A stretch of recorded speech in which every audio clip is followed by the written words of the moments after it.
5ই August একটা নির্মম হত্যাকাণ্ড হয়। হাসিনা পালিয়ে যাওয়ার পরপরও তারা হয়তো এই পুলিশ বাহিনী জানতো কিনা জানি না, তারা একজন বিক্ষোভকারীকে ধরে নিয়ে আসে, একটা গলির মধ্য থেকে ধরে নিয়ে আসে, তাকে নানান ধরনের অত্যাচার করে এবং চারিদিক থেকে ঘেরাও করে রেখে বেশ কয়েকজন পুলিশ তাকে টেনে হিঁচড়ে নিয়ে রাস্তার মাঝখানে নিয়ে জাস্ট ঠান্ডা মাথায় পিছন থেকে রাইফেল ঠেকিয়ে গুলি করে তাকে হত্যা করে, শহীদ করে ফেলে। এবং এরপরে আরেকটা গ্রুপ অফ পুলিশ এসে তার লাশকে টেনে টেনে গলির মধ্যে নিয়ে যায় এবং আজ পর্যন্ত তার স্বজনরা জানে না সেই লাশটা কোথায় আছে, তার ডেড বডিটা উদ্ধার হয়নি।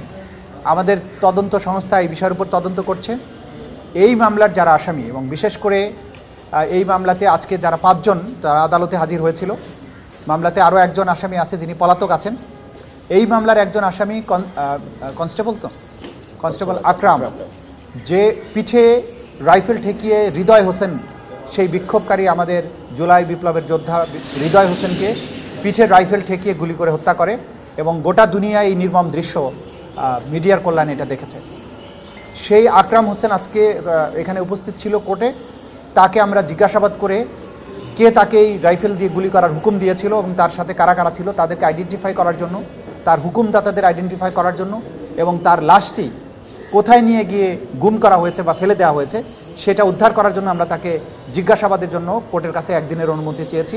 আগামী 11ই মার্চ তাকে আমরা জিজ্ঞাসাবাদ করব, অর্থাৎ আমাদের তদন্ত সংস্থা তাকে জিজ্ঞাসাবাদ করবে।